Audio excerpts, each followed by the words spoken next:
का है, सारी सृष्टि का मालिक तू है, क्योंकि तू ही तो सब कुछ है।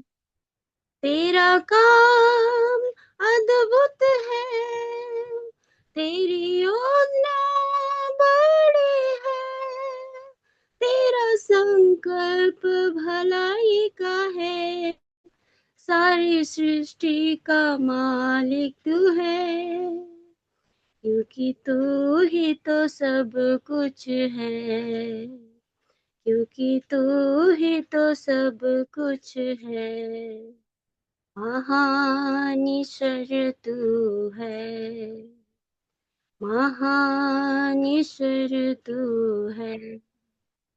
हम मिलकर याद करते हैं तेरी विश्वास योग्यता को, कैसे तूने हमें संभाला, संसार के अंत में लाया। बहुत साल बीत गए हैं, हम मिलकर याद करते हैं तेरी विश्वास योग्यता को, कैसे तूने हमें संभाला, संसार के अंत में लाया। बहुत साल बीत गए हैं, बहुत साल बीत गए हैं, महान ईश्वर तू है, महान ईश्वर तू है। सर्वदर्शी, सर्वज्ञानी, सर्वदर्शी, सर्वज्ञानी, सर्वव्यापी ईश्वर तू है, सर्वव्यापी ईश्वर तू है, महान ईश्वर तू है,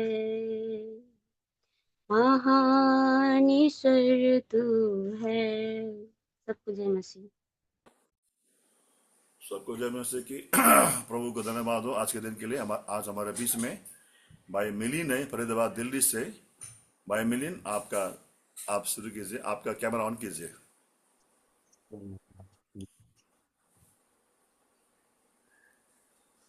धन्यवाद भाई, सबको जय मसीह की। प्रभु का धन्यवाद देते हैं। प्रभु ने एक और दिन हमारे जीवन में लाया और मुझे भी ये सौभाग्य दिया कि आप सबके साथ संगति में जुड़ सका। प्रभु ने हमें जीवित रखा, ये प्रभु का महाकरुणा का फल है। तो आइए हम आज वचन में देखेंगे भजन 32 और उसका हम पढ़ेंगे 1 और 2 वचन। भजन संहिता की पुस्तक 32 अध्याय 1 और 2 वचन मैं पढ़ता हूँ हिंदी में। क्या ही धन्य है वह जिसका अपराध क्षमा किया गया है और जिसका पाप ढांपा गया हो। क्या ही धन्य है वह मनुष्य जिसके अधर्म का यहोवा लेखा न ले और जिसकी आत्मा में कपट न हो।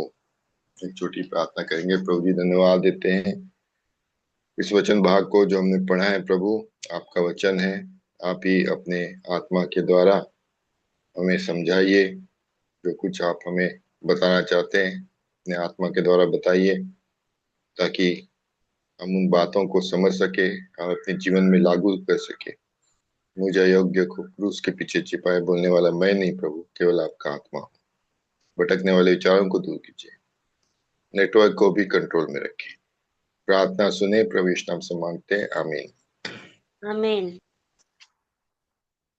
तो यहाँ पे हम देखते हैं पहले वचन में, क्या ही धन्य है वह जिसका अपराध क्षमा किया गया हो, जिसका पाप ढांपा गया हो। तो ये दाऊद का वचन है, जैसे शीर्षक में लिखा गया है। और हम लिखते हैं कि धन्य, आप लोग समझते हैं ना धन्य शब्द का अर्थ। धन्य मतलब आशीषित। जो व्यक्ति खुश है एकदम, ब्लेसेड इंग्लिश में लिखा है, जिसका अपराध क्षमा किया गया। परमेश्वर का वचन दाऊद कहता है कि वो व्यक्ति जिसके अपराध क्षमा किया गया है वो धन्य है। इस संसार में हम देखते हैं लोग किसको धन्य कहते हैं? जिसके पास बहुत सारा धन संपत्ति, पैसा है, प्रॉपर्टी है, प्रतिष्ठा है। लोग इन चीजों के पीछे भागते हैं। जितना अधिक उसके पास सुख सुविधा है तो वो कहते हैं धन्य व्यक्ति है। बहुत सारे जमीन जायदाद है या जो अधिकार रखता है, नेता लोग हैं जिनके पास कई सारे आधिकारिक रूप से मिलते हैं, चाहे वो पढ़े लिखे हो या कुछ भी ना हो। ये जो सांसारिक बातें हैं वो लोग सोचते हैं ये धन्यता है, उनका बड़ा आदर करते हैं। लेकिन परमेश्वर की दृष्टि में वो सब क्या बातें हैं? महत्वपूर्ण नहीं है। परमेश्वर की दृष्टि में महत्वपूर्ण बात क्या है? जिसका अपराध क्षमा किया गया हो, जिसका पाप ढापा गया हो। और राजा दाऊद इस बात को बड़े अच्छे से समझता था, क्योंकि हमारे पाप और अधर्म ही है जो हमें परमेश्वर से दूर करते हैं। परमेश्वर हमारे जीवन में ये नहीं देखता कि कितना हम भक्ति कर रहे हैं, कितना हम दान पुण्य कर रहे हैं। इस संसार में लोग पाप क्षमा के लिए ऐसे काम करते हैं, तीर्थ यात्रा पे जाते हैं। वो सोचते हैं हमारे कामों के द्वारा हम क्षमा प्राप्त कर सकते हैं, हम क्षमा खरीद सकते हैं, ऐसे लोग सोचते हैं। इसलिए हम देखते हैं संसार में बहुत सारे धर्म है और सब में लोग अपने कामों के द्वारा प्रयास करते हैं, क्योंकि ये जो पाप है यही है जो हमें बेचैन करता है, निराश करता है। मनुष्य को सबसे पहले तो वो पापी है ये मानने के लिए मनुष्य तैयार नहीं होता। वो सोचता है मैं ठीक हूं, मैं कोई गलत काम नहीं करता। बहुत लोग सोचते हैं पाप मतलब है कि कोई गंभीर गुनाह है, जैसे किसी की हत्या करना या डकैती करना। बहुत बड़े बड़े जो गुनाह है, जुल्म, उसको लोग सोचते हैं ये पाप है। वो सोचते हैं छोटी मोटी चीजें तो सब लोग करते हैं, उसमें क्या कर सकते हैं। झूठ बोलना, गाली देना, ये सब पाप नहीं सोचते लोग।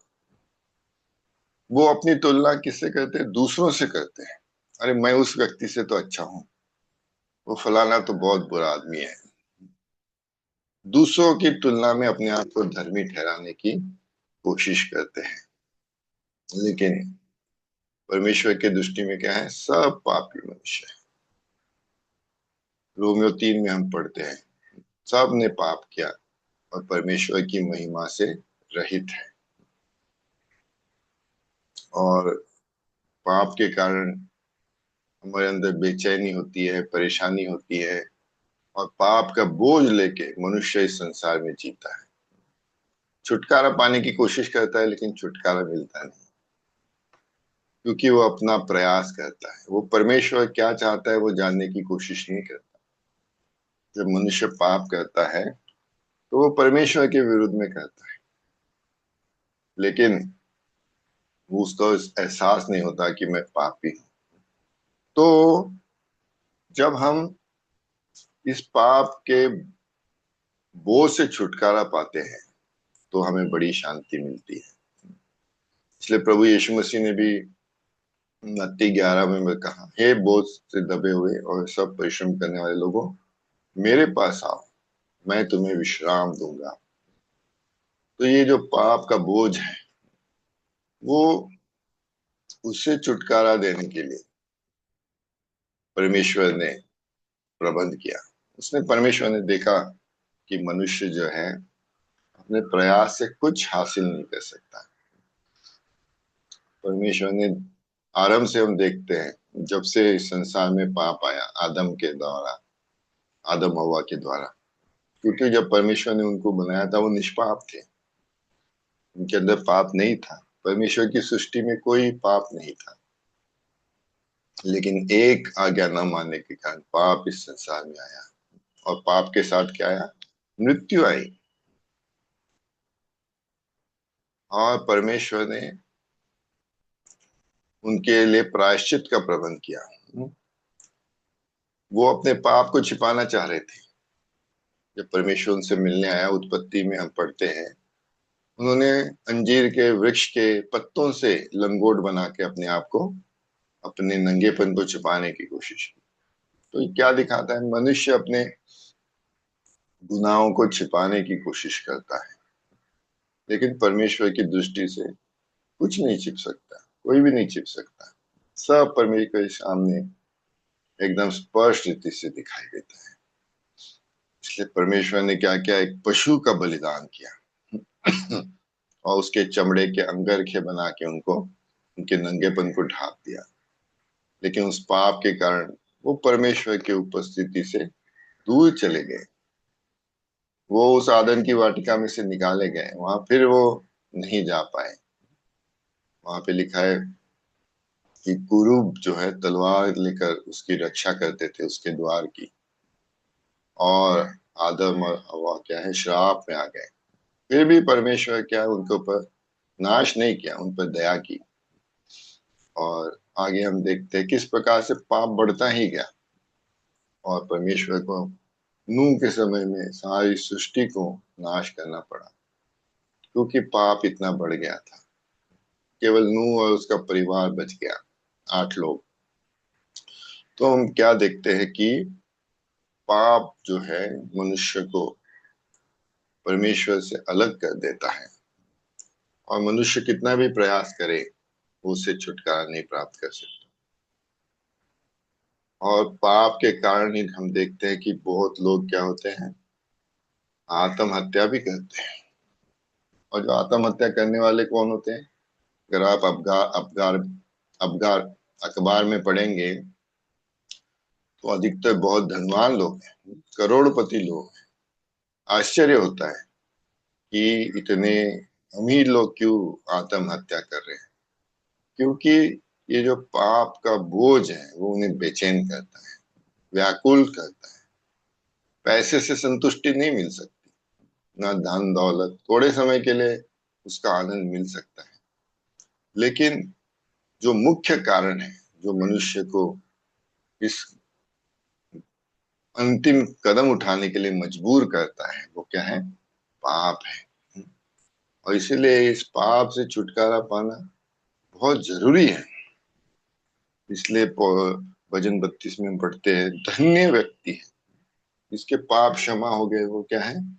धन्य व्यक्ति है जिसका अधर्म क्षमा किया है, पाप ढांपा गया है। तो पूरे बाइबल में हम देखते हैं, उत्पत्ति से लेके आखिर तक परमेश्वर की मनसा क्या है? पाप क्षमा करने की, दंड देने की क्षमा वो नहीं है। इसलिए पुराने नियम में हम देखते हैं कि पशु बलिदान की परमेश्वर ने एक तरीका बनाया कि मनुष्य को मरना था, लेकिन उसके बदले में क्या है? पशु बलिदान होता था। क्योंकि पाप की मजदूरी क्या है? मृत्यु है। पाप जो करता है उसका दंड मृत्यु है। हम ये नहीं कह सकते अरे ये तो छोटा सा पाप है, उसके लिए मृत्यु दंड तो बड़ा अन्याय होगा। लेकिन हम सब क्या है? परमेश्वर की रचना है। परमेश्वर सृष्टि करता है, वो हमारा मालिक है। वो निर्णय ले सकता है कि क्या सही है क्या गलत। हम नहीं कह सकते कि ये सही है गलत है, क्योंकि वो सर्वशक्तिमान परमेश्वर है, वो महाबुद्धिमान परमेश्वर है। उसके अंदर पाप नहीं, वो गलती कर ही नहीं सकता। इसके विपरीत बाइबल में हम क्या देखते हैं? कि परमेश्वर के प्रेम को देखते हैं। परमेश्वर नहीं चाहता कोई नाश, सबको मन फिराव का अवसर मिले। देखो, एस्केल में हम देखेंगे एक पद है, एस्केल 18 में है।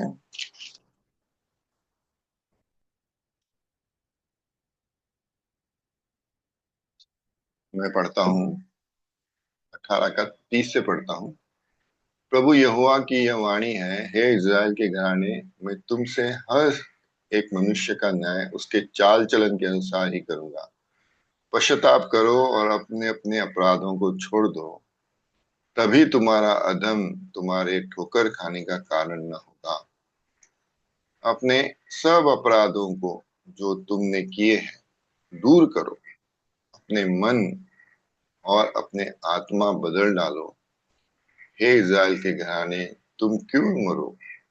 क्योंकि प्रभु यहोवा की वाणी है, जो मरे उसके मरने से मैं प्रसन्न नहीं होता। इसलिए पश्चाताप करो, तभी तुम जीवित रहोगे। यहाँ पे स्पष्ट लिखा है, प्रभु कहता है वो किसी के मरने से प्रसन्न नहीं होता। परमेश्वर प्रेमी ईश्वर है, लेकिन उसको पाप का क्या है, न्याय करना जरूरी है। जब वो दंड देता है हमारे पापों का, तो उससे में उसको खुशी नहीं मिलती। जैसे माँ बाप भी जब उनका बच्चा कोई गलती करता है तो उसको पिटाई करते हैं, डांटते हैं, तो उनको कोई आनंद नहीं मिलता। लेकिन वो क्या चाहते हैं कि मेरा बच्चा सुधर जाए, पश्चाताप करे, अपनी गलती का एहसास हो। उसको सुधारने के लिए माँ बाप अपने बच्चों को ताड़ना देते हैं, पिटाई करते हैं। तो परमेश्वर तो उससे भी बढ़कर है। वो चाहता है कि आप और मैं पश्चाताप करें और उसके साथ मेल मिलाप करें। इसीलिए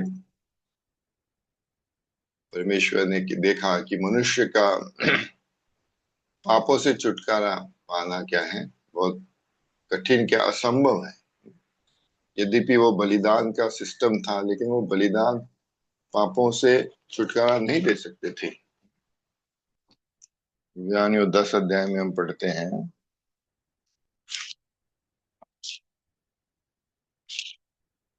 लोग बलिदान, परमेश्वर ने बलिदान की विधि व्यवस्था में दी थी मूसा को, लेकिन वो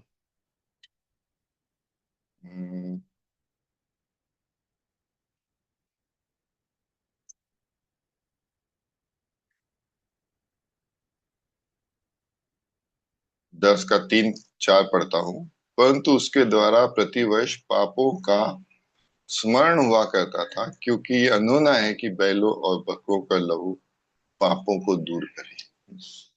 परमेश्वर की ओर से ये व्यवस्था थी बलिदान वाली। बकरों और बैलों का बलिदान चढ़ाया जाता था। लेकिन वो परमेश्वर की मनसा ये क्या थी कि जब जो व्यक्ति बलिदान चढ़ाता था पुराने नियम में, उसको एहसास हो, कि पाप मैंने किया है, लेकिन मेरे बदले में ये बेचारा निष्पाप पशु बलिदान हो रहा है। उसके अंदर एक मन परिवर्तन आ जाए, पश्चाताप आए। ये परमेश्वर की इच्छा थी। लेकिन लोगों के अंदर क्या हो गया, उनका मन क्या था, कठोर हो गया। उनके अंदर प्रेम नहीं था उस पशु के लिए। वो सोचते थे चलो मैं तो छुटकारा पा गया, चाहे पशु मर गया कोई बात नहीं। उसके मन में परिवर्तन नहीं उत्पन्न। यद्यपि व्यवस्था में ये ठहराया गया था, क्योंकि ये सारे जो बलिदान थे वो प्रभु यीशु मसीह की ओर संकेत कर रहे थे, इशारा कर रहे थे। जो सिद्ध बलिदान, जो मनुष्य के पापों के प्रायश्चित के लिए होने वाला था। क्योंकि पुराने नियम में बहुत सारे पाप ऐसे थे जो क्षमा नहीं हो सकते थे बलिदानों के द्वारा। जैसे मृत्यु दंड है, व्यभिचार है, और कई सारे पाप है जिनके लिए क्षमा नहीं थी। उसके लिए मृत्यु दंड ही था। जो व्यक्ति पाप करेगा वो मर जाएगा। लेकिन प्रभु यीशु मसीह ने वो सिद्ध बलिदान करके क्या किया, एक ही बार हमारे लिए प्रायश्चित हो गया। तो पहला पत्र 2:24 में हम पढ़ते हैं,